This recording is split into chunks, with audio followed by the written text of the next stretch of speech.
हाँ जी बच्चे, very good evening all of you. एक बार बेटा वॉइस वीडियो सब ओके है, प्लीज़ बताइए। Yes sir.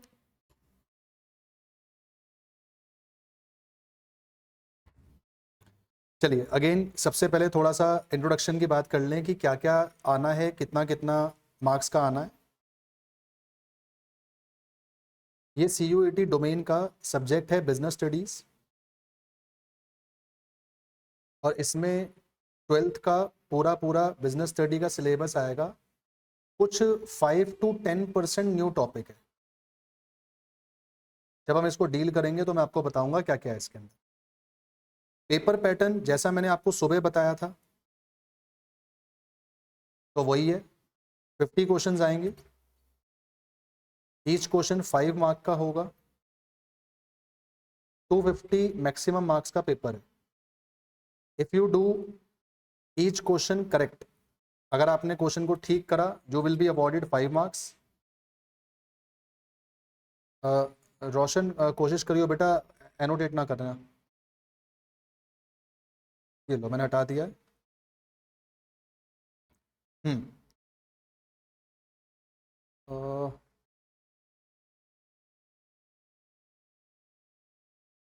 चले, तो ईच क्वेश्चन जो हम सही करेंगे उसका 5 मार्क्स है। अगर ईच क्वेश्चन हम गलत कर दें तो 1 मार्क चले जाएगा, और अगर अटेम्प्ट नहीं करा तो फिर 0 मार्क आपको अवॉर्ड होगा। तो this will be the exam pattern, same वही है जो आपके अकाउंट्स में था, मतलब -1 की नेगेटिव मार्किंग है।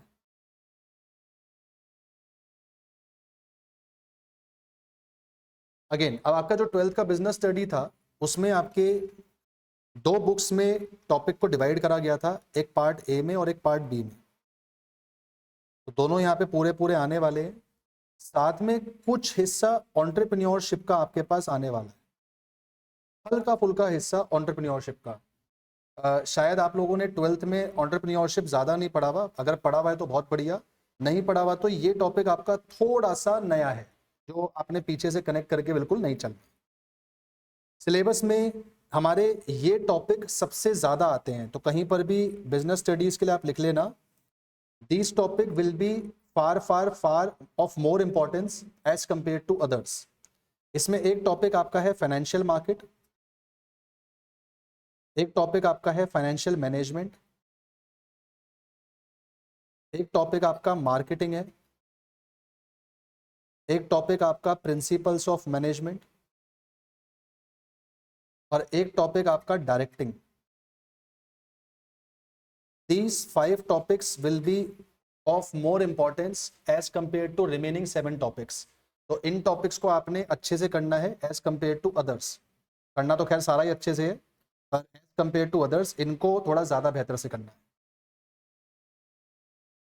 क्योंकि हमारा पेपर पूरा ऑब्जेक्टिव है। तो हम लोग यहाँ पे थ्योरी को लर्न नहीं करेंगे, हम थ्योरी के कीवर्ड्स को याद करेंगे। हर थ्योरी में हर टॉपिक को जब आप पढ़ोगे तो उसका कीवर्ड डिसाइड करेगा कि आपको वो टॉपिक आता है या नहीं आता। तो we will be making notes on the basis of keywords. Okay, चलिए आज की क्लास हम लोग शुरू कर रहे हैं, और आज की क्लास के लिए हम लोग टॉपिक उठा रहे हैं principles of management. Principles of management exam का बहुत ही इंपॉर्टेंट और क्रूशियल एरिया है। यहाँ से केस स्टडी भी बहुत सारी बनती हैं, और यहाँ से आपके डायरेक्ट क्वेश्चन भी बहुत सारे बनते हैं। सरल शब्दों में कहूं, अगर 50 क्वेश्चंस आपके बिजनेस स्टडी के पेपर में आने हैं तो वी आर एक्सपेक्टिंग कि 6 से 8 क्वेश्चन सीधा सीधा इसी चैप्टर से होंगे। तो 6 से 8 क्वेश्चन मतलब सीधा सीधा आपके 6 और 8 5 मार्क्स से मल्टीप्लाई कर लो, 30 से 40 मार्क्स का जो आपके पास पेपर है वो पूरा पूरा इसी एरिया से आएगा। तो आपको इसको छोड़ना नहीं चाहिए, बिल्कुल अच्छे से करना चाहिए। ओके, चलिए इसमें कुछ नोट करना है तो ठीक है, नहीं तो मैं इसको आगे लेके चल रहा हूँ। और कॉपीज में हेडिंग डालेंगे प्रिंसिपल्स ऑफ मैनेजमेंट। सबसे पहले हम प्रिंसिपल्स ऑफ मैनेजमेंट टॉपिक को पूरा कर रहे हैं। कीवर्ड्स पे बस फोकस करिएगा, कीवर्ड से ज्यादा आप लोगों ने नहीं करना। यहाँ पे क्लास में जितने भी बच्चे हैं सबके पास 12th में बिजनेस स्टडी थी।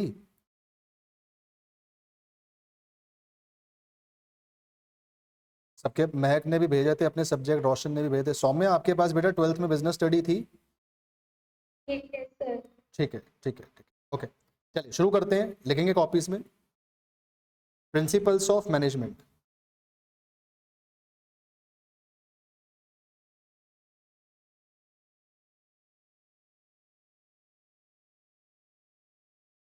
इस पूरे टॉपिक को हम लोग 2 पार्ट्स में डिवाइड करेंगे। एक हम करेंगे मैनेजमेंट प्रिंसिपल्स में और एक हम करेंगे साइंटिफिक मैनेजमेंट प्रिंसिपल्स में। जो मैनेजमेंट प्रिंसिपल्स है वो आपके पास हेनरी फ्योल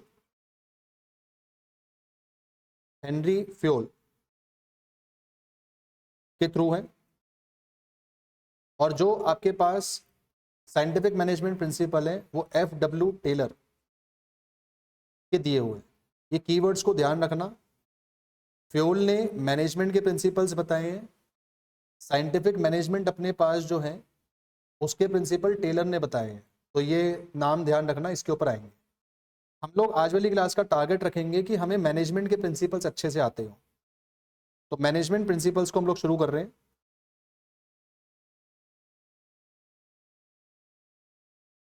स्टार्ट करते हैं पहले प्रिंसिपल के साथ। पहला प्रिंसिपल है अथॉरिटी एंड रिस्पॉन्सिबिलिटी। दो सिर्फ कीवर्ड्स को याद करना है और पूरा अपने पास याद करने की जरूरत नहीं है। अथॉरिटी एंड रिस्पॉन्सिबिलिटी, मैं जो कीवर्ड्स लिखूं कहीं ना कहीं पे लिखते हुए चलना। अथॉरिटी का मतलब है राइट टू कमांड। अगर आप किसी को ऑर्डर दे सकते हो तो इसका मतलब आपके पास अथॉरिटी है। रिस्पॉन्सिबिलिटी का मतलब है कि आप आंसरेबल हो किसी को, बीइंग आंसरेबल, या कह सकते हैं बीइंग अकाउंटेबल। तो 2 चीजें हैं मैनेजमेंट के लिए, एक है अथॉरिटी, एक है responsibility. When I say authority मतलब I have power to give instructions to anybody. Let's say मेरे पास ये अथॉरिटी है कि मैं आपको होमवर्क दे सकता हूं। It means I have power to give you homework. मेरे पास ये पावर है कि मैं आपको क्लास से एक्सपेल कर सकता हूं। Then it means I have authority that I can expel you from the class. Similarly responsibility का मतलब है कि अगर आपको किसी ने कोई ऑर्डर दिया है या अगर आपको किसी ने कोई काम सौंपा है तो आप उस काम के लिए आंसरेबल हो और आप उस काम के लिए अकाउंटेबल हो। नाउ फ्योल का कहना है, फ्योल ये कहता है कि अथॉरिटी और रिस्पॉन्सिबिलिटी हमेशा बराबर होना चाहिए। अथॉरिटी और रिस्पॉन्सिबिलिटी के बीच में बैलेंस होना चाहिए। ये कीवर्ड है बैलेंस। अब क्योंकि वो बैलेंस बोल रहा है तो अच्छा होगा अगर हम इसको एक पिक्चराइज पोजीशन के साथ देखें। ऐसे समझ लो कि ये एक सीसॉ है, एक सीसॉ है। इस सीसॉ के एक एंड पे अथॉरिटी है और सीसॉ के एक एंड पे रिस्पॉन्सिबिलिटी है। फ्योल का कहना है कि अथॉरिटी रिस्पॉन्सिबिलिटी अगर किसी सीसॉ पे रहेंगे तो बराबर होना चाहिए, दोनों का वजन बराबर होना चाहिए। वजन बराबर मतलब दोनों सेम लेवल पर होने चाहिए। लेकिन अगर मान लो कभी केस इस तरह से बन गया कि आपका सीसॉ ऐसा हो रहा है कि ये आपका अथॉरिटी है और ये आपका रिस्पॉन्सिबिलिटी है। इसका मतलब है कि अथॉरिटी अगर नीचे है तो यहां पे अथॉरिटी ज्यादा हो गया रिस्पॉन्सिबिलिटी से। जब कभी भी अथॉरिटी रिस्पॉन्सिबिलिटी से ज्यादा होगा तो मिस यूज ऑफ पावर होगा। अगर मैं आपको पावर ज्यादा दे दूं, एक सेकंड बेटा,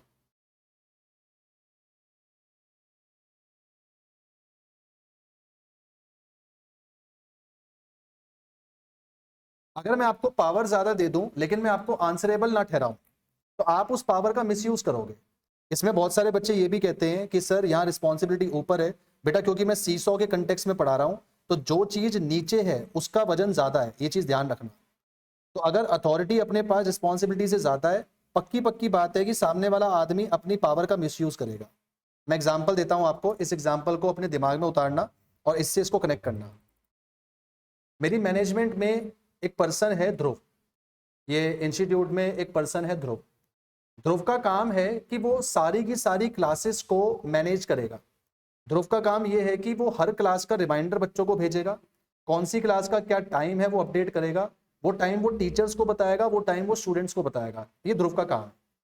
ध्रुव को मैंने ये अथॉरिटी दे रखी है कि वो चाहे तो किसी भी बच्चे को कभी भी कॉल कर सकता है, वो चाहे तो किसी भी टीचर्स को कभी भी कॉल कर सकता है, वो चाहे तो बच्चों से फीडबैक ले सकता है, वो चाहे तो टीचर से फीडबैक ले सकता है। ध्रुव के पास ही अथॉरिटी है। बट मैंने ध्रुव को किसी भी चीज के लिए आंसरेबल नहीं बना रखा। अगर बच्चा क्लास में नहीं आता तो I will make answerable to the student. इसका मतलब है कि मैं स्टूडेंट को बोलूंगा कि बच्चा क्लास में नहीं आया तो तू क्यों नहीं आया। अगर टीचर ने क्लास नहीं ली तो अगेन आंसरेबल टीचर होगा, ध्रुव नहीं है। तो ध्रुव को पावर तो बहुत सारी दी गई है, लेकिन ध्रुव को आंसरेबल जो है वो नहीं ठहराया गया। इस केस में ध्रुव क्या करेगा, अपनी पावर का मिसयूज करेगा। मिसयूज कैसे करेगा, जब उसको पता है कि वक्त पड़ने पे अंकित सर मेरे से सवाल ही नहीं पूछने वाले, तो वो अपना काम ठीक से करना शुरू नहीं करेगा, बल्कि वो क्या करेगा, अपने काम को ऑटो पायलट मोड पे डालने की कोशिश करेगा। जितनी डिस्क्रिशन उसकी बननी चाहिए वो नहीं करेगा। वो ये चाहेगा कि बच्चे क्लास में अपने आप आ जाएंगे, टीचर क्लास में अपने आप आ जाएगा, और क्योंकि मेरे से कोई सवाल ही नहीं करा जाएगा तो मुझे इस पावर को जो मुझे दी गई है मैं इसका क्यों ना मिसयूज कर लेता हूं, और मैं बच्चों से जो मेरे को काम सौंपा गया था ना तो वो करवाऊं, ना मैंने जो टीचर पे काम सौंपा गया था ना मैं वो करवाऊं। जब कभी भी अथॉरिटी ज्यादा हो जाएगी रिस्पॉन्सिबिलिटी से तो आपका मिसयूज ऑफ पावर होना शुरू हो जाएगा। ऑन दी अदर हैंड, अगर मैं ये कहूं कि आपका सीसॉ इस तरह से हो गया कि अथॉरिटी तो वही है लेकिन रिस्पॉन्सिबिलिटी नीचे चला गया, इस केस में क्या होगा कि आपकी रिस्पॉन्सिबिलिटी ज्यादा है अथॉरिटी से। इस केस में आपके ऊपर बर्डन आ जाएगा, इसे कहते हैं बर्डन ऑफ वर्क। इसे बर्डन ऑफ वर्क के अलावा बोलते हैं pressure of being answerable to different activities. Pressure of being answerable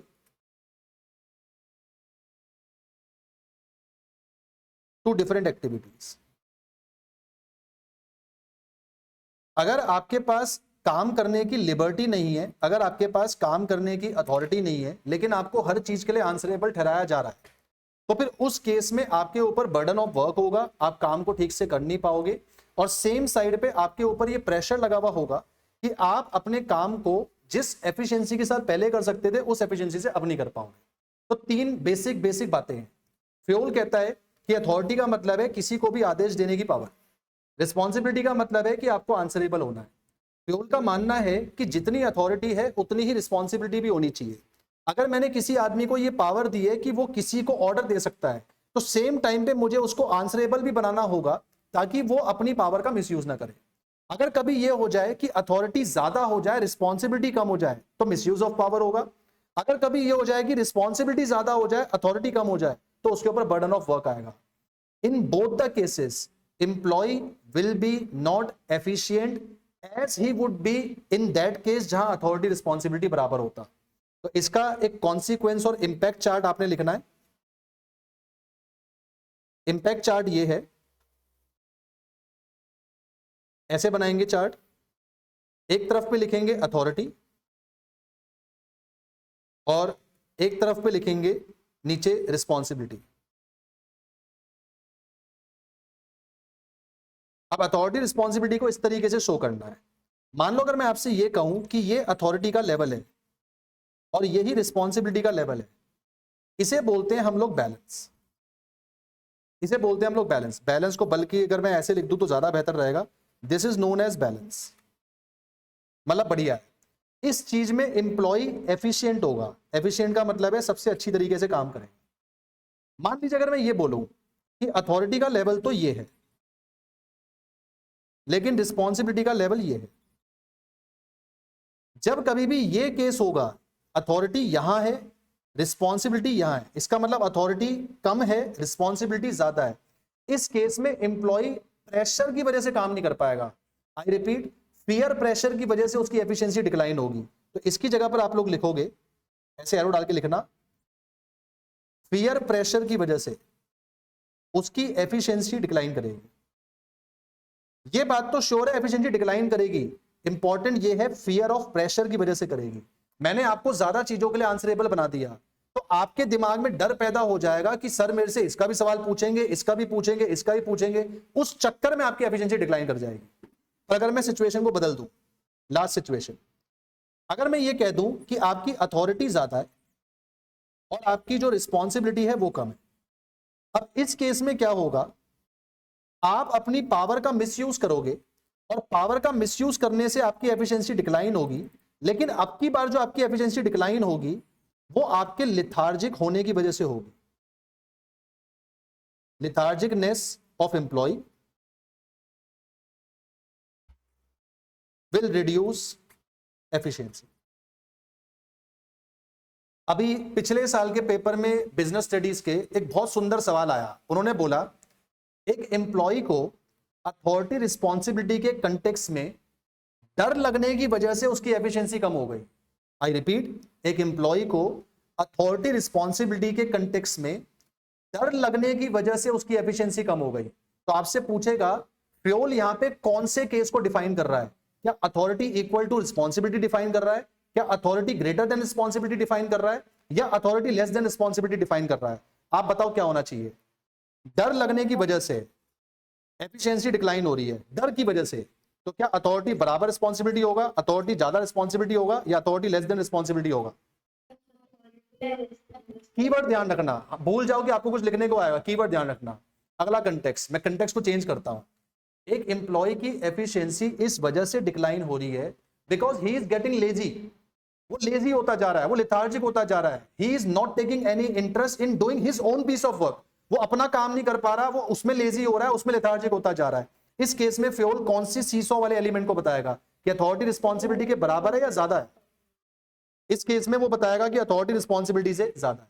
तो तीन कीवर्ड्स आए, अथॉरिटी रिस्पॉन्सिबिलिटी बराबर होना चाहिए, अथॉरिटी अगर ज्यादा है तो उस केस में लिथार्जिकनेस होगा, रिस्पॉन्सिबिलिटी अगर ज्यादा है तो फियर ऑफ वर्क होगा, फियर ऑफ वर्क प्रेशर होगा। इन both the cases efficiency will decline. However अगर दोनों के दोनों सेम लेवल पर होंगे तो efficiency will be at max, thereby concluding he will be efficient. बात समझ में आती है? रोशन क्लियर है भाई? बाकी बच्चे? नितिन?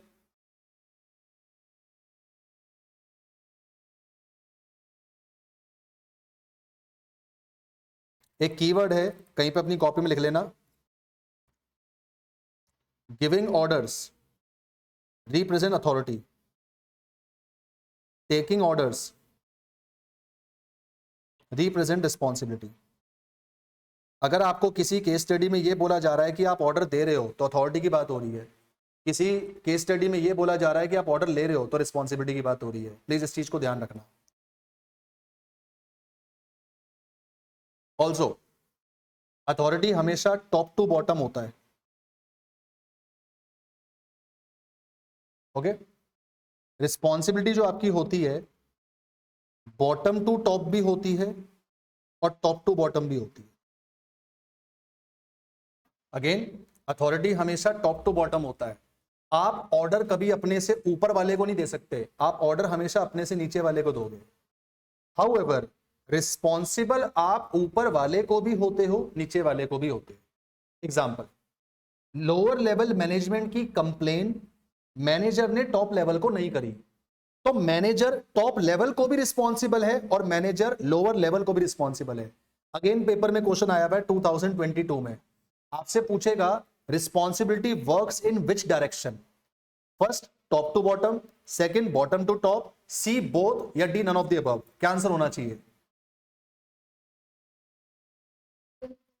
ऑब्वियसली रिस्पॉन्सिबिलिटी दोनों डायरेक्शन में मूव करेगी, टॉप टू बॉटम भी मूव करेगी और बॉटम टू टॉप भी मूव करेगी, लेकिन अथॉरिटी जब भी मूव करेगी वो किस डायरेक्शन में मूव करेगी? Top to bottom.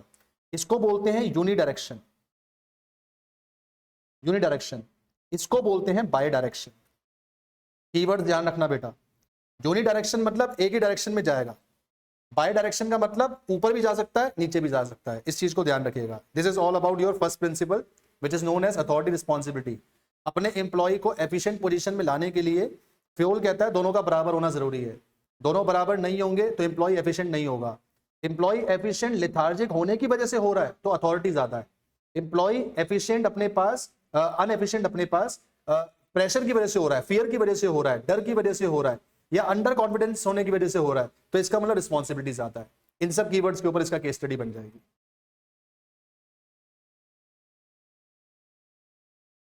इसी के साथ सेकंड प्रिंसिपल है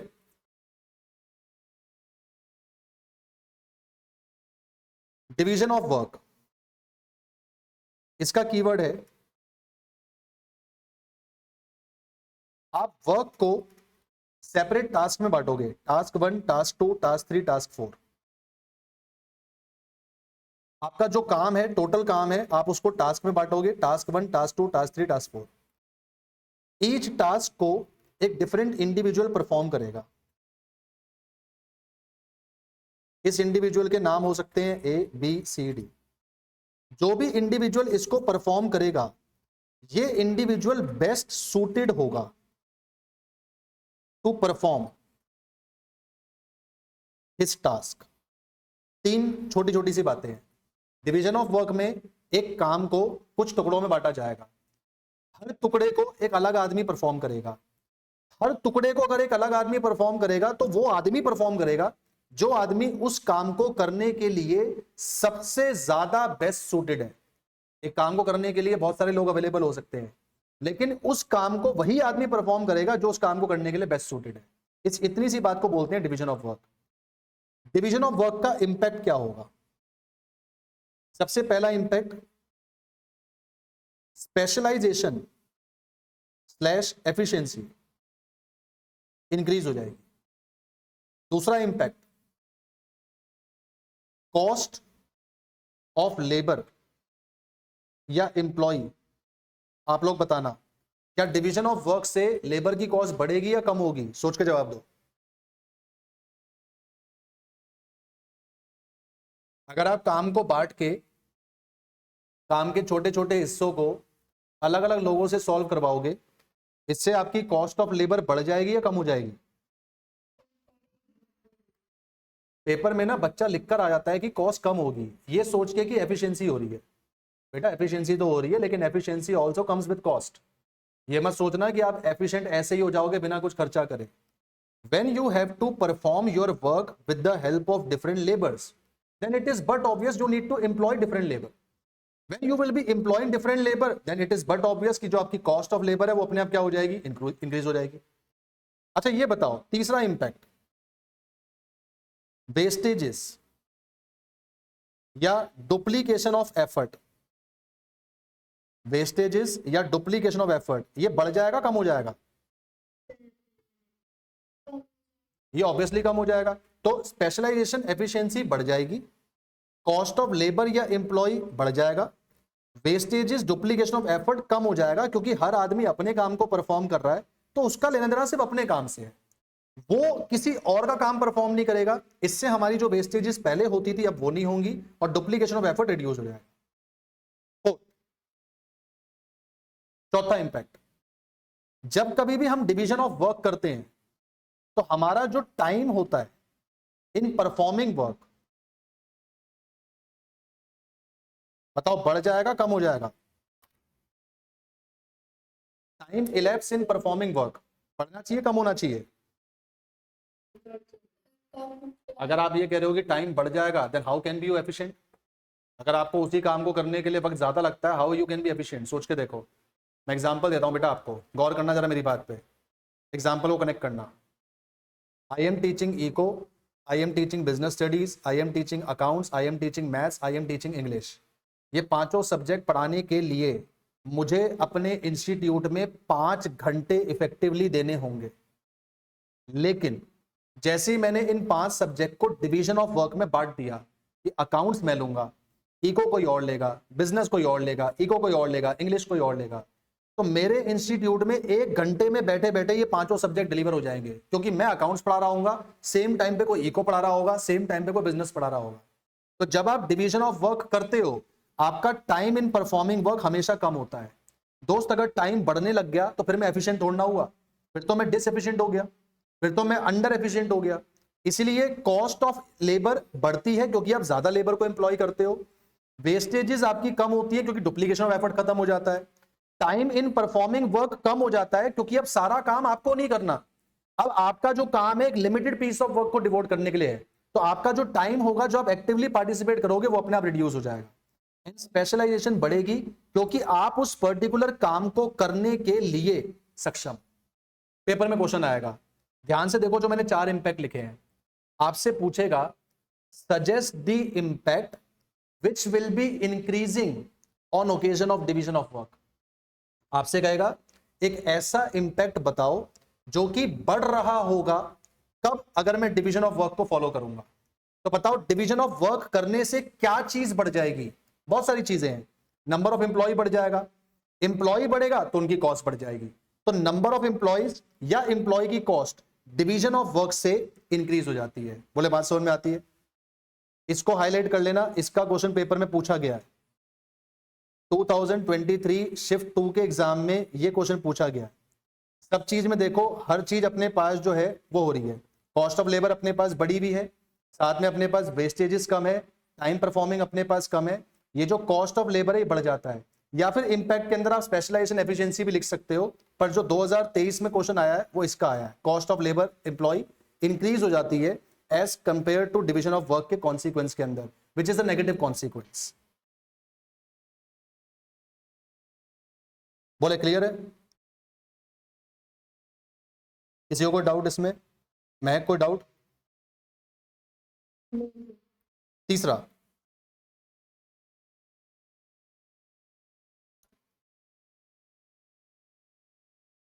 unity of direction. Unity of direction,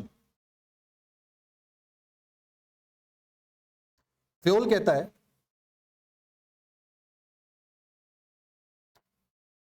हमारी एंटिटी में जितने भी लोग हैं,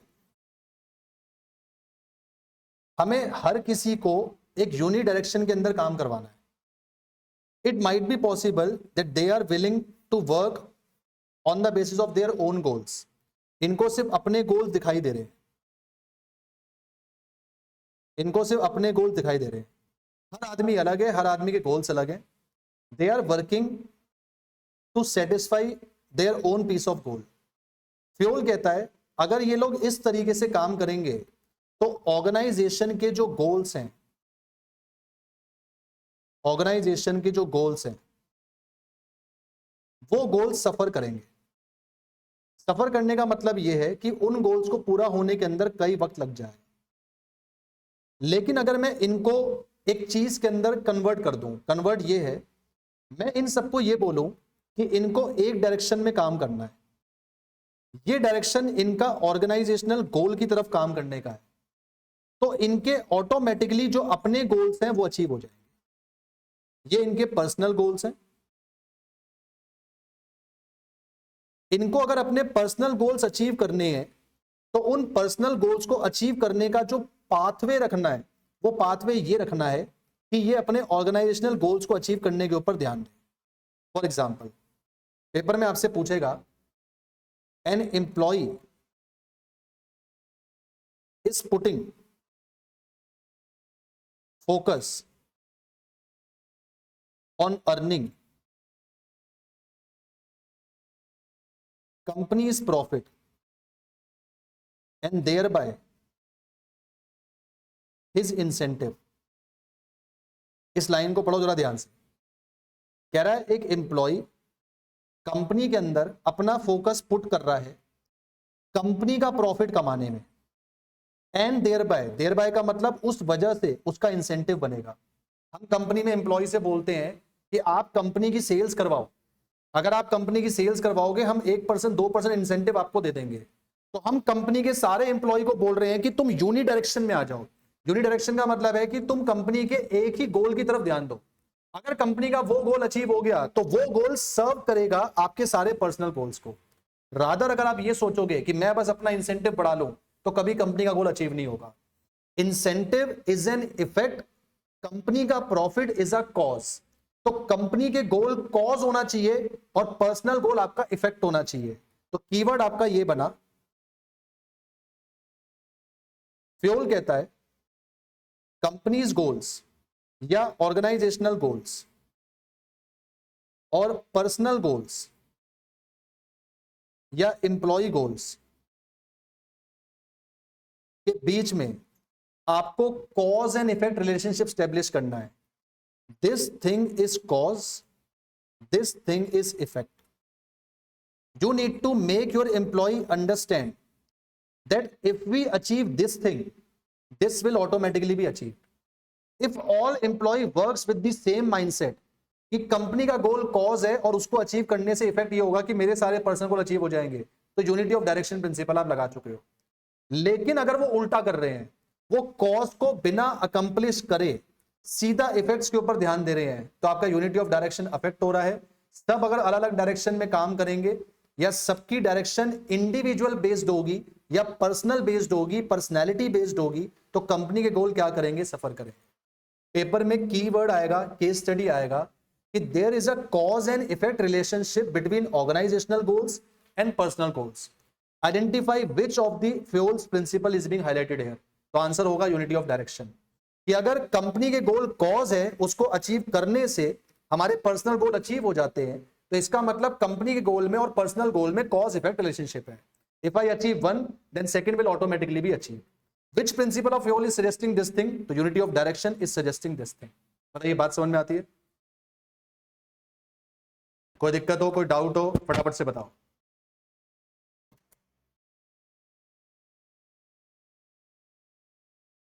बोले बेटा, कोई दिक्कत, कोई डाउट? पक्का? आप लोगों ने बचपन में कुछ ऐसा पढ़ा है कि ये प्रिज्म होता है और यहां से इसमें लाइट जाती है और ये 7 डिफरेंट कलर्स को यहाँ पे डिस्पर्स करती है? कुछ ऐसा बचपन में पढ़ा है? कहीं साइंस में शायद आपने ये पढ़ा हो कि प्रिज्म के अंदर एक लाइट जाती है and it will deliver 7 different colours. इस प्रोसेस को एक नाम देते थे, क्या कहते थे इस प्रोसेस को? नितिन, पीयूष? नालायक, मैं मानता हूं तो कॉमर्स वाले हो, तुम्हें साइंस ये 6ठी 7वीं क्लास में पढ़ाया जाता है। ये इसने सिया ने बताया, डिस्पर्जन ऑफ लाइट। ओके, इतनी बात ठीक है? पक्का?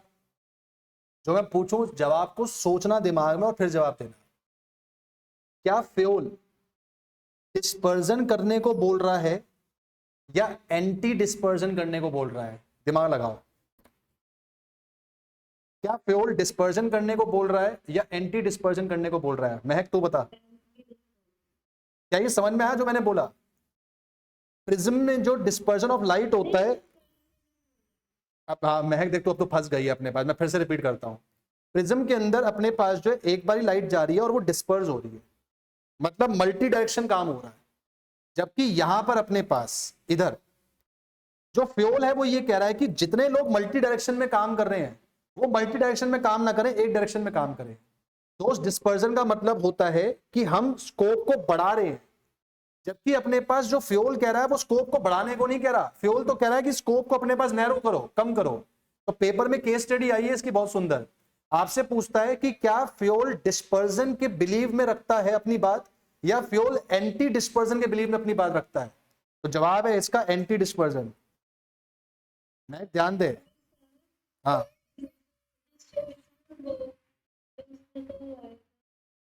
किसमें नहीं आएगा? अरे नहीं नहीं, यूनिटी ऑफ डायरेक्शन अपने पास जो सिर्फ उसके लिए। बेटा एक चीज का ध्यान रखो, जितने भी ये फ्यूल के प्रिंसिपल्स हैं, ये फ्यूल के प्रिंसिपल में कई प्रिंसिपल ऐसे हैं जो एक प्रिंसिपल को फॉलो करने से दूसरा वायलेट हो जाता है, इसी ध्यान रखना। जैसे आपको एग्जांपल देता हूं अपने पास, आगे जाके आप एक प्रिंसिपल पढ़ोगे कि एक प्रिंसिपल है यूनिटी ऑफ कमांड, शायद आपने पहले पढ़ा भी होगा। यूनिटी ऑफ कमांड का मतलब है कि there should be one boss, एक बॉस होना चाहिए और एक आदमी को एक ही बॉस से ऑर्डर मिलना चाहिए, ये बात ठीक है?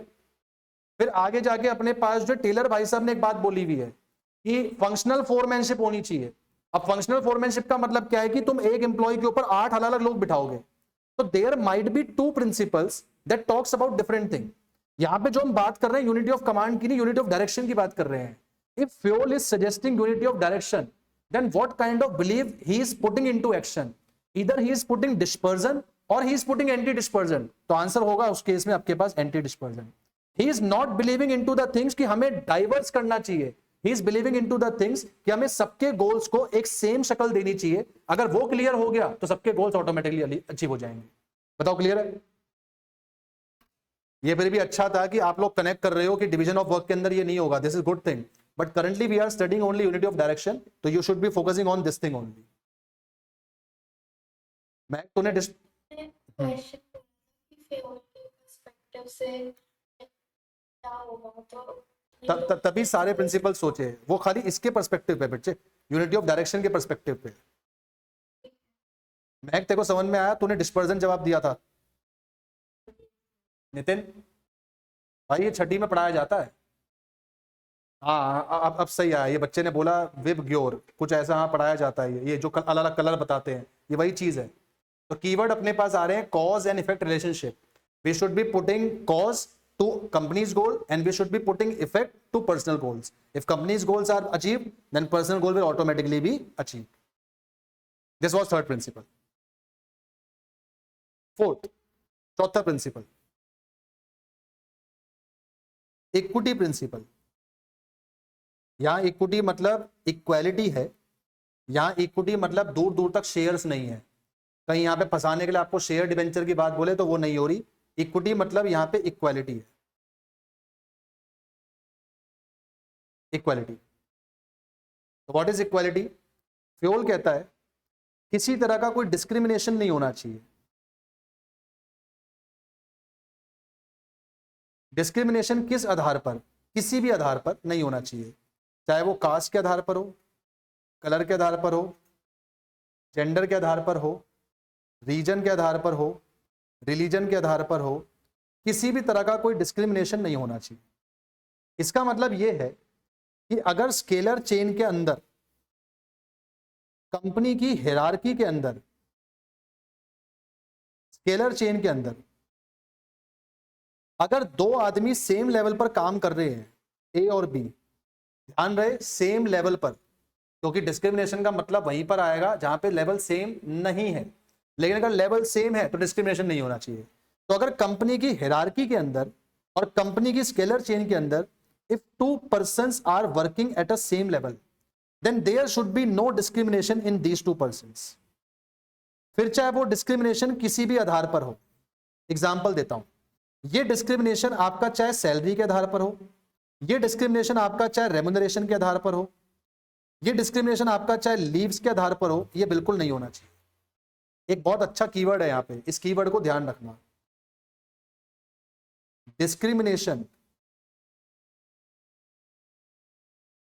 is not related to ethics. इस बात को ध्यान रखना, डिस्क्रिमिनेशन एथिक्स से रिलेटेड नहीं है। एक सिंपल सी मैं केस स्टडी बोलूंगा, आपने मुझे बताना है कि क्या इक्विटी प्रिंसिपल फॉलो हो रहा है या नहीं हो रहा है।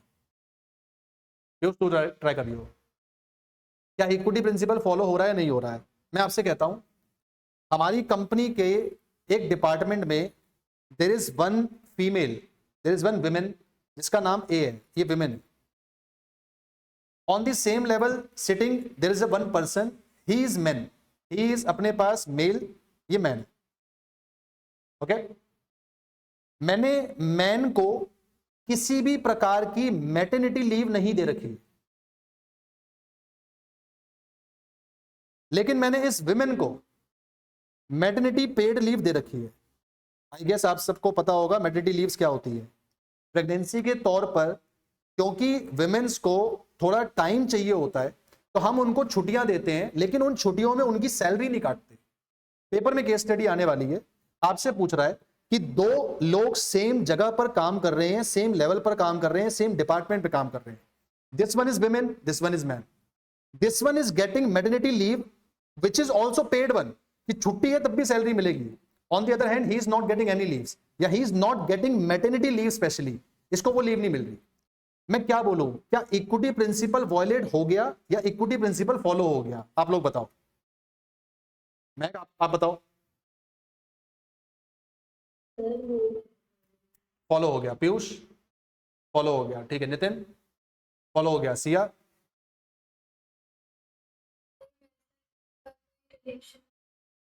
ठीक है। रोशन फॉलो हुआ या नहीं हुआ? और सौम्या? सिंपल सीधी सी बात है, डिस्क्रिमिनेशन का एथिक्स फॉलो करने से कोई भी रिलेशन नहीं है। अगर आप एथिक्स को फॉलो करने के लिए कुछ अलग करते हो, उसे डिस्क्रिमिनेशन नहीं माना जाएगा। तो आपको पेपर में फंसाया जाएगा डिस्क्रिमिनेशन के नाम पर एथिक्स के बारे में बात करके, ये आपको बताया जाएगा।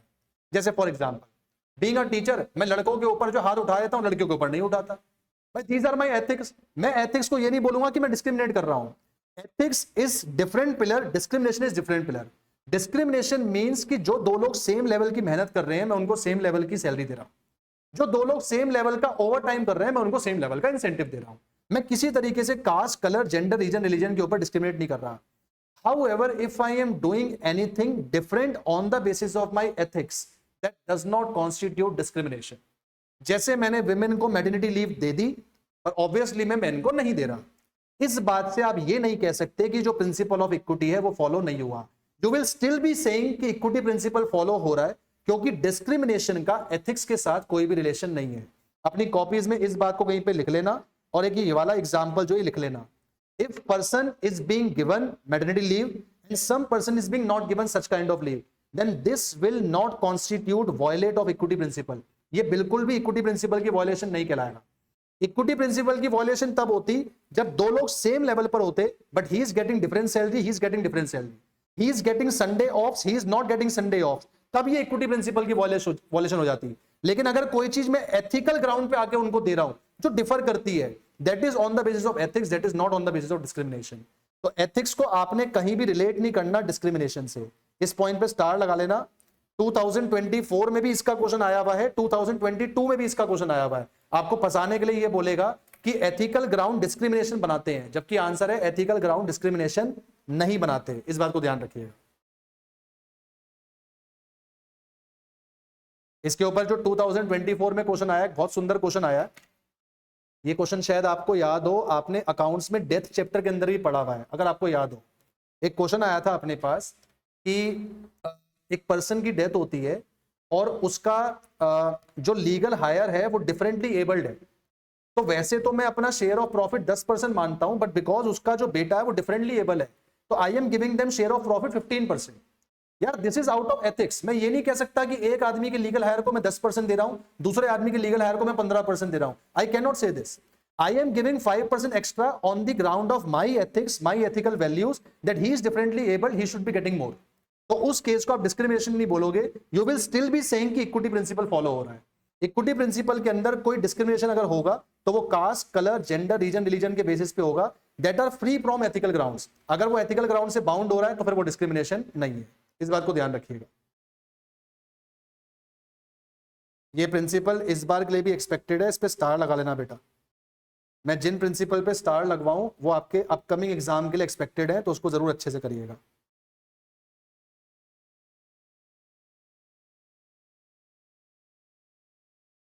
Fifth, unity of command.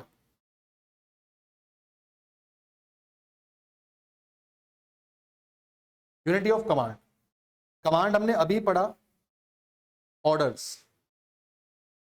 अब ऑर्डर्स का मतलब अगर एक एम्प्लॉय है तो उसका सुपीरियर भी एक ही होना चाहिए। One employ must get one superior, one employ should not be getting more than one superior. अगर ये होगा तो एम्प्लॉय के दिमाग में कंफ्यूजन क्रिएट होगी कि मैं पहले किसका काम करूं बाद में किसका काम करूं। तो there should be one employ one superior relationship, ऐसा फ्योल का कहना है। ओके, अब इससे होगा क्या? अगर ऐसा हो कि एम्प्लॉय एक ही है लेकिन सुपीरियर जो है वो मल्टीपल है, मल्टीपल का मतलब मोर देन वन है। इसका मतलब है एक एम्प्लॉय को कई सारे सुपीरियर से ऑर्डर मिल रहे हैं। इस केस का इंपैक्ट पड़ेगा confusion of following and implementing which one two do first. कौन सा काम पहले किया जाए, इस काम के लिए एम्प्लॉय के ऊपर कंफ्यूजन आएगी, और क्योंकि एम्प्लॉय के ऊपर इस चीज पे कंफ्यूजन आएगी तो एम्प्लॉय का काम सफर करेगा, डिले इन डिसीजंस मेकिंग होगा, और जितने भी सुपीरियर होंगे उनका काम भी अपने पर डिले होगा। तो फ्योल का सीधा सा कहना है एक एम्प्लॉय को ऑर्डर देने वाला एक ही सुपीरियर होना चाहिए। इसको अगर दूसरी भाषा में बोलूं तो ये बोलूं, each employ must report to his और हर सिंगल सुपीरियर। हर एम्प्लॉय को अपने सिर्फ और सिर्फ एक ही सुपीरियर को रिपोर्ट करना चाहिए। अगर वो मल्टीपल सुपीरियर्स को रिपोर्ट कर रहा है तो वो आपके मैनेजमेंट के जो टास्क हैं उसको अचीव करने में डिलेज लेकर आएगा और उससे आपके टास्क पूरे नहीं होंगे। तो there should be single superior, single employ relationship which will be having, कि भाई कंफ्यूजन जो होती थी पहले वो नहीं होगा और एम्प्लॉय का काम जो है झटपट तरीके से पूरा होगा।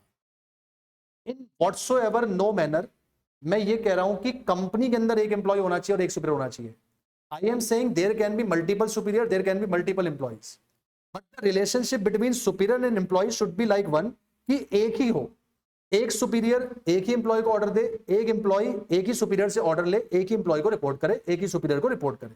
अगर मल्टीपल केसेस आ जाएगा तो डिफरेंस होगा। इस केस को हम लोग यूनिटी बोलते हैं।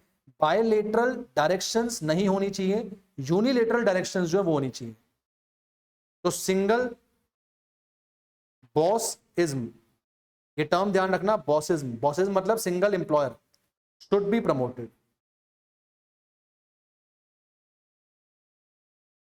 इसमें मैंने आपको अभी जब डिस्कशन चल रही थी मैंने आपको बताया भी था, पेपर में आपसे पूछेगा यूनिटी ऑफ कमांड कौन से प्रिंसिपल से ताल्लुकात नहीं रखता। ये यूनिटी ऑफ कमांड किस प्रिंसिपल की अपोजिट डायरेक्शन में जाता है। तो अब आगे जाके पढ़ोगे, अभी आपने पढ़ा नहीं है। There will be one principle जिसका नाम है फंक्शनल फोरमैनशिप।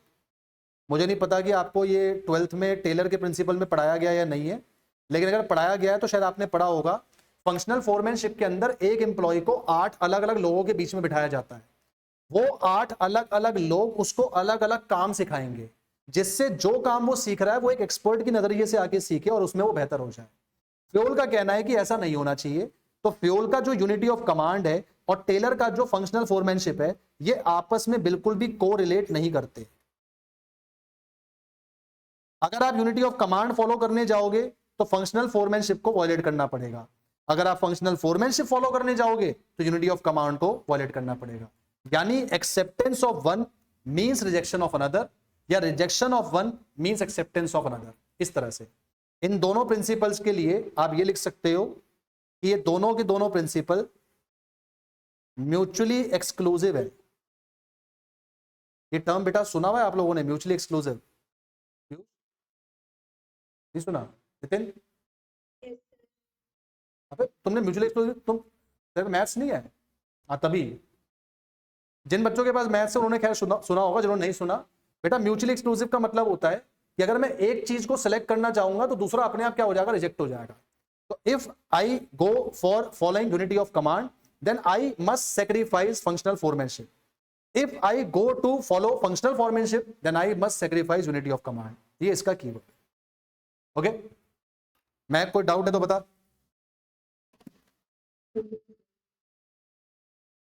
रोशन कोई डाउट? सौम्या कोई डाउट? पीयूष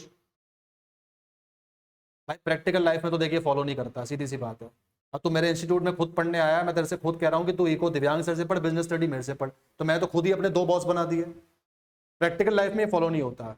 ये प्रिंसिपल फ्योल ने सिर्फ इस कदर को लेके बनाया है कि एम्प्लॉय को जब मल्टीपल जगह से ऑर्डर मिलेंगे तो एम्प्लॉय ये डिसाइड नहीं कर पाएगा कि मैं पहले किसको फॉलो करूं बाद में किसको फॉलो करूं। Eventually he will follow both, but किसका पहले करूं किसका बाद में। अब मान ले कि तूने दिव्यांग सर ने भी तुझे काम दिया, मैंने भी तुझे काम दिया, तूने उनका काम कर दिया, मेरा नहीं करा, मैं सड़ जाऊंगा। और तूने मेरा काम कर दिया, दिव्यांग सर का नहीं करा, दिव्यांग से सड़ जाएंगे। किसी एक का सड़ना तय है। फ्योल कहता है अपने पास अगर दोनों को अपनी लिबर्टी बना के रखनी है, हार्मनी बना के रखनी है, तो ऑर्डर एक से मिलने चाहिए, दोनों से नहीं मिलने चाहिए। Okay, this is fifth principal.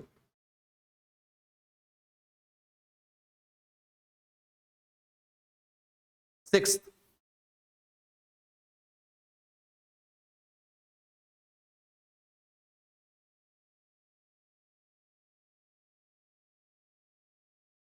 Spirit de corps. ये भाई क्रॉप नहीं है, ये कॉप्स है, कॉप्स, CORPS। हाँ, ये कई नालायक क्रॉप लिखकर आते हैं, क्रॉप नहीं है ये। मैं जरा एक्सप्लेन कर, स्प्रिट दी कॉप्स, थोड़ा समझा, पढ़ा हुआ है तूने 12th में? नालायक भूल गई। सिया जरा समझा स्प्रिट दी कॉप्स। इसमें ये होता है कि एम्प्लॉइज के बीच ठीक है, बचपन में ना हम एक कहानी पढ़ते थे कि एक लकड़ी को तो कोई भी तोड़ लेगा, लेकिन अगर लकड़ियों का गट्ठर हमारे पास आ जाए उसको कोई नहीं तोड़ पाएगा। Same is that with this principle. Spirit de corps का मतलब ये है, फ्योल भाई साहब कहते हैं कि एकता में ही बल है। एकता में ही बल है मतलब यूनिटी में ही स्ट्रेंथ है। यूनिटी में ही स्ट्रेंथ है मतलब कि अगर एम्प्लॉय और हम सारे के सारे जितने भी लोग हैं सब मैं करके काम करेंगे कि मैं हूं मैं हूं मैं हूं, तो हमें कोई भी आगे तोड़ देगा। लेकिन अगर हम अपने मैनेजमेंट के अंदर टीम स्पिरिट लेकर आएंगे, टीम स्पिरिट का मतलब होता है कि हम हर जगह पे वर्ड यूज करेंगे कि हम हैं। जैसे मैं एग्जांपल देता हूं, कोई भी आदमी अगर आपको जो है आके ऐसे बोले कि यार मैं तो इंडियन हूं, अरे मैं से क्या करेगा भाई, हम इंडियन है। मतलब कि यूनिटी जो है आपको उस कल्चर को प्रमोट करना है। आप कभी भी ये नहीं बोलोगे कि मैं आई वर्ड यूज करूं, आप हमेशा ये बोलोगे मैं वी वर्ड यूज करूं। आप अपने आप को सिंगुलर पीपल की तरह कंसीडर नहीं करोगे, आप अपने आप को जब भी कंसीडर करोगे प्लूरल की तरह कंसीडर करोगे। Why that is necessary? Because अगर आप ऐसा कंसीडर करते हो you will feel eventually more powerful, कह लो आप, कि आपको ज्यादा से ज्यादा अपने पास जो अपने अंदर ताकत का एहसास होगा। फ्यूल कहता है अगर आप इंडिविजुअलिज्म को प्रमोट कर रहे हो तो फिर सीधी सी बात है आपकी कंपनी में हार्मनी नहीं बनेगी, यूनिटी नहीं बनेगी। यूनिटी को प्रमोट करने के लिए इंडिविजुअलिज्म को सेक्रीफाइस करना पड़ेगा और यूनिटी को प्रमोट करना पड़ेगा। यानी एस्पिरिट द कॉर्प्स का मतलब है unity is strength, unity is strength. बचपन में 10th में पढ़ा है, I replace we, very good. तो आई को रिप्लेस करना है वी के साथ, पहला कीवर्ड यूनिटी स्ट्रेंथ। दूसरा आई को रिप्लेस करना है वी के साथ। तीसरा individualism should not be promoted.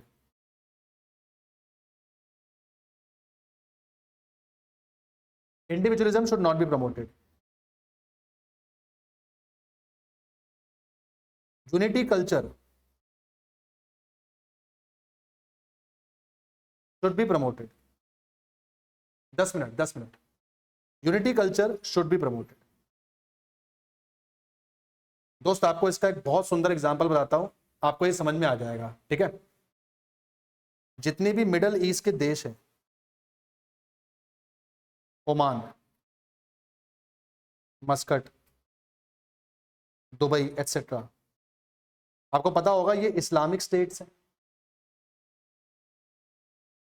ये इस्लामिक स्टेट्स में क्या होता है, जैसे अभी ईद आई तो ईद से पहले जितने भी रमजान चलते हैं, रमजान आपको पता होगा रोजे होते हैं, तो इन लोगों के लिए जितने वहां पे डिफरेंट कास्ट के पीपल होते हैं वो इनके सामने पानी तक भी नहीं पीते। You will be surprise to know कि इस्लामिक स्टेट्स के अंदर इस चीज के ऊपर बैन लगा रखा है कि अगर किसी इस्लामिक पीपल का कोई रोजा चल रहा है तो आप इवन उनके सामने पानी तक नहीं पी सकते, खाना तो बहुत दूर की बात है।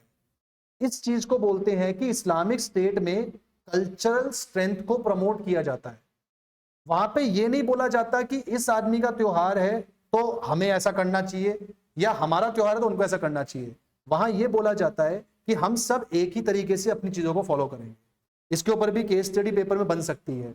आपसे पेपर में बोला जाएगा कि हम लोग अपनी कंपनी का जो एनुअल स्टेब्लिशमेंट डे है उसको सेलिब्रेट करते हैं। हम लोग अपनी कंपनी के अंदर जो बर्थडेज हैं उनको सेलिब्रेट नहीं करते, लेकिन जितना भी अपने पास कंपनी के स्टेब्लिशमेंट डे हैं, कंपनी का टारगेट अचीव हो गया, उसको जरूर स्टेब्लिश करते हैं या उसको जरूर सेलिब्रेट करते हैं। तो हम बोलेंगे यूनिटी को प्रमोट किया जा रहा है। यूनिटी को प्रमोट किया जा रहा है, इसका मतलब है कि सेलिब्रेशन ऑफ ऑर्गेनाइजेशनल गोल्स को पर्सनल गोल्स के जो है ज्यादा इंपॉर्टेंस दी गई है, वहां पे एस्पिरिट द कॉर्प्स जो है वो भी आके लग जाएगा। एग्जाम्पल लिख लो इसका, in Islamic states, Islamic states, people avoid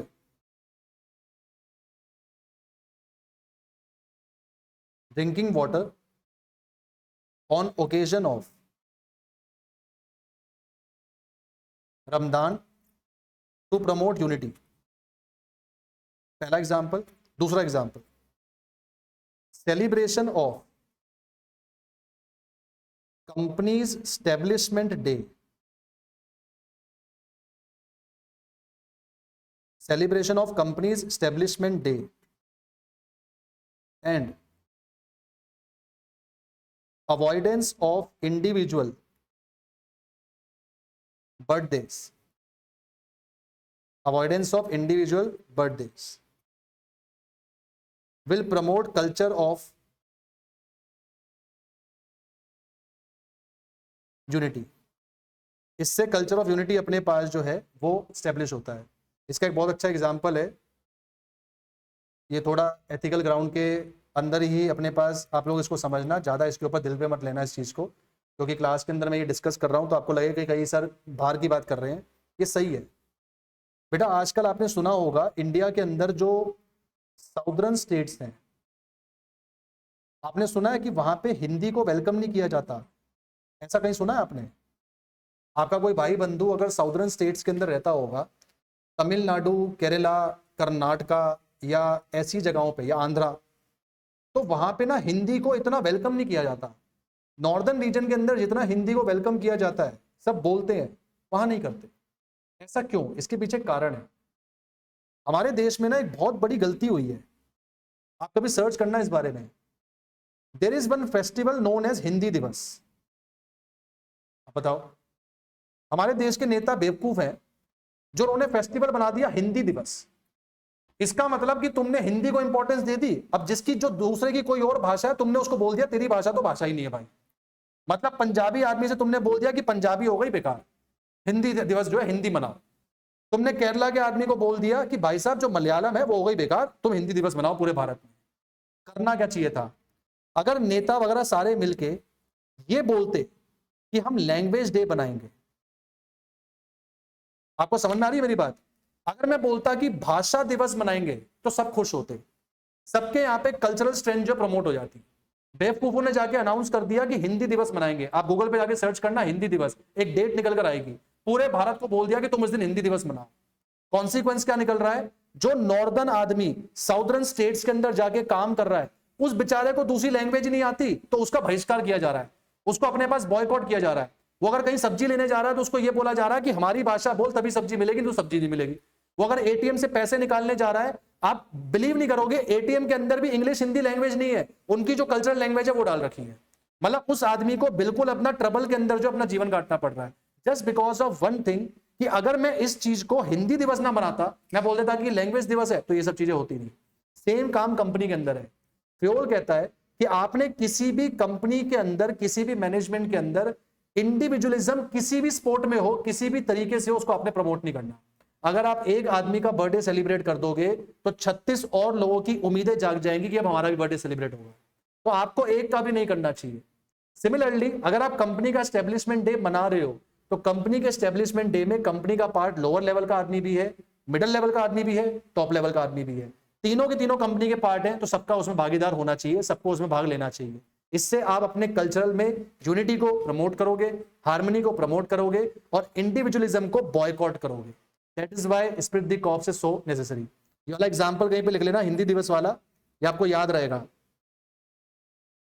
बाहर के देशों में इस चीज को लेके इतना ज्यादा जो है मतलब अंदर से उनका जो है ओन मोटो इतना ज्यादा अच्छा काम है, वो कभी भी ये नहीं बोलते कि आपको सिर्फ स्पेनिश बोलनी है, वो हर लैंग्वेज को वेलकम करते हैं। लोग यहाँ से बाहर जा रहे होते हैं तो वो उनकी लैंग्वेज को सीखने की कोशिश करते हैं, और यहाँ ऐसा इन्होंने ट्रबल बना दिया है कि भाई एक भाषा को तो उन्होंने दे दिया पूरा रिकॉग्निशन, और दूसरी भाषाओं को जाके बोल दिया कि नहीं हम आपको रिकॉग्निशन नहीं देंगे। कितनी गलत बात है बताओ। खैर ये वाला एग्जांपल अपने पास एक लिख लेना, ये स्प्रिट द कॉर्प्स को पूरा पूरा झलकाता है कि यहाँ पे स्प्रिट द कॉर्प्स वायलेट हो चुका है। ऑल्दो ये एग्जांपल पेपर में नहीं आएगा, क्योंकि अगर टीचर ने पेपर में डाला तो बहुत सुनाई पढ़ना पड़ेगा उसको, और ये सब उसको जो है दूसरों की बातें सुननी पड़ेंगी, तो ऐसा नहीं आने वाला। खैर ध्यान जरूर रखना अपने पास। This was all about esprit de corps. आज के लिए एक लास्ट एग्जांपल और, सेवंथ लास्ट प्रिंसिपल, और उसके बाद फिर इसको कल करेंगे।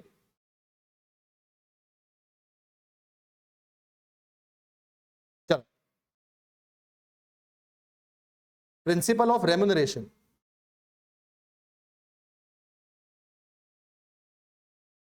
ये प्रिंसिपल ऑफ रेम्यूनरेशन आप लोगों के 12th के सिलेबस में था क्या? सीयूईटी के सिलेबस में यहाँ पे लिखा हुआ है कि डिलीटेड, तो ये आपने 12th में पढ़ा या नहीं पढ़ा है? पढ़ा है सर। पढ़ा है, चलो ठीक है, हम कर लेते हैं। वैसे सीयूईटी के सिलेबस के अंदर ये पहले डिलीटेड था, अब ये आ गया है, तो आई एम एक्सपेक्टिंग कि आपसे पेपर में जरूर पूछा जाएगा।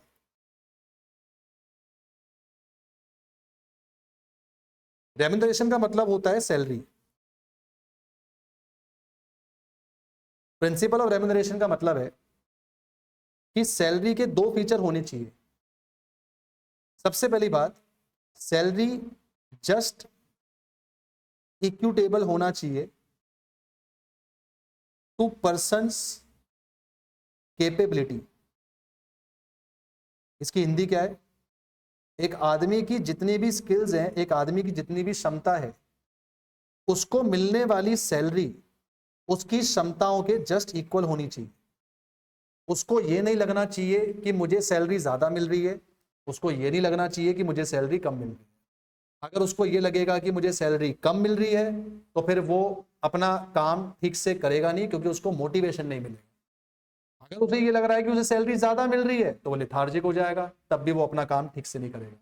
तो फ्योल कहता है कि सैलरी जस्ट इक्विटेबल होनी चाहिए पर्सन की कैपेबिलिटी पे, लेकिन एट द सेम टाइम ये सैलरी कंपनी के पेइंग कैपेसिटी के अंदर होनी चाहिए। फ्योल कहता है कैपेसिटी में और कैपेबिलिटी में बैलेंस होना चाहिए। पहले मुझे बताओ क्या इतनी बात समझ में आती है? There is one word capacity, there is one word capability. Capacity मतलब how much you can afford, capability मतलब how much other person should get. तो कैपेसिटी मतलब how much you can afford, capability मतलब how much employ should get. दोस्त Fayol कहता है कि इन दोनों में हमेशा बैलेंस होना चाहिए। एक अच्छी रेम्यूनरेशन वही होगी जो कंपनी के पेइंग कैपेसिटी के अंदर हो और वो सेम टाइम पे एम्प्लॉय के सेटिस्फेक्शन को भी पूरा करे। अगर ऐसा हो रहा है कि कंपनी के पेइंग कैपेसिटी में नहीं है तो कंपनी लॉसेस की तरफ मूव करना शुरू कर देगी, और अगर ऐसा हो रहा है कि just equitable to employ satisfaction नहीं है तो एम्प्लॉय डिससेटिस्फाई होना शुरू कर देगा, लेथार्जिक होना शुरू कर देगा और अपना काम जो ठीक से करना चाहिए वो ठीक से नहीं करेगा। यहाँ पे नितिन भाई का एक अच्छा सा डाउट आ रहा है। नितिन भाई कहते हैं कि सर एक बात बताओ, एम्प्लॉय तो कभी सेटिस्फाई होगा ही नहीं। तो ये ना प्रैक्टिकल बात है, इसको ज्यादा दिल पे मत ले। हम यहाँ पे सब्जेक्ट पढ़ रहे हैं, मैं मानता हूं एम्प्लॉय कभी सेटिस्फाई नहीं होगा। I agree with this thing 101%। आप एम्प्लॉय को कितनी मर्जी कुछ चीज दे दो, एम्प्लॉय कभी सेटिस्फाई नहीं होने वाला। But on the ground of examination, हम एग्जामिनेशन को पढ़ रहे हैं, उस ग्राउंड पे एक अच्छी रेम्यूनरेशन वो है जो एम्प्लॉय को सेटिस्फाई भी करे, और एक अच्छी रेम्यूनरेशन वो है जो सेम टाइम पे कंपनी की पेइंग कैपेसिटी के अंदर। मान लो अगर पेइंग कैपेसिटी के अंदर नहीं है तो कंपनी लॉसेस की तरफ मूव करेगी, और अगर कंपनी के एम्प्लॉय को वो सेटिस्फाई नहीं कर पा रहा है तो फिर एम्प्लॉय ठीक से काम नहीं करेगा, एम्प्लॉय लेथार्जिक हो जाएगा, एम्प्लॉय डिससेटिस्फाई हो जाएगा, डिमोटिवेटेड हो जाएगा। जितनी श्रद्धा से पहले काम कर रहा था उतनी श्रद्धा से अब नहीं कर पाएगा। तो फ्योल ने सिंपल सा कीवर्ड बताया है, सैलरी शुड बी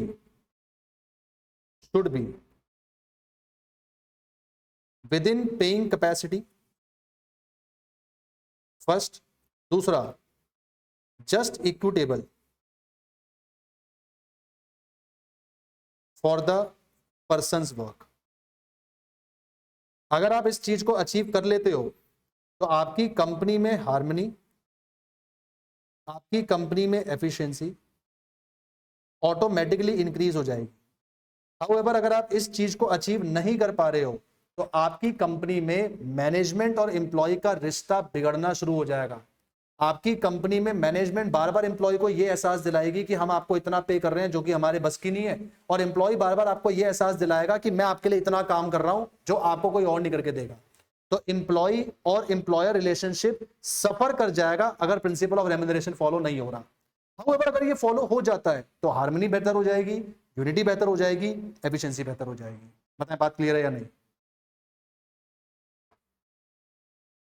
कोई दिक्कत? महक कोई दिक्कत? सिया, रोशन कोई दिक्कत? सौम्या कोई दिक्कत बेटा? Nitin, Piyush? No sir. Okay, मैं आज आपको इन 7 प्रिंसिपल्स के ऊपर कुछ केस स्टडीज भेज रहा हूं। आपने वो 7 प्रिंसिपल की केस स्टडी को अच्छे से समझना है, कीवर्ड्स पे प्रेफरेंस डालनी है। आई रिपीट, कीवर्ड्स पे। No one is going to ask you how you have written this principle, you just need to write the answer, but the keywords will play very important role.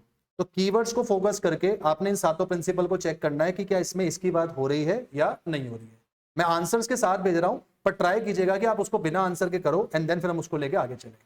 Okay, कल का schedule बता देता हूं मैं, कल कैसे कैसे है।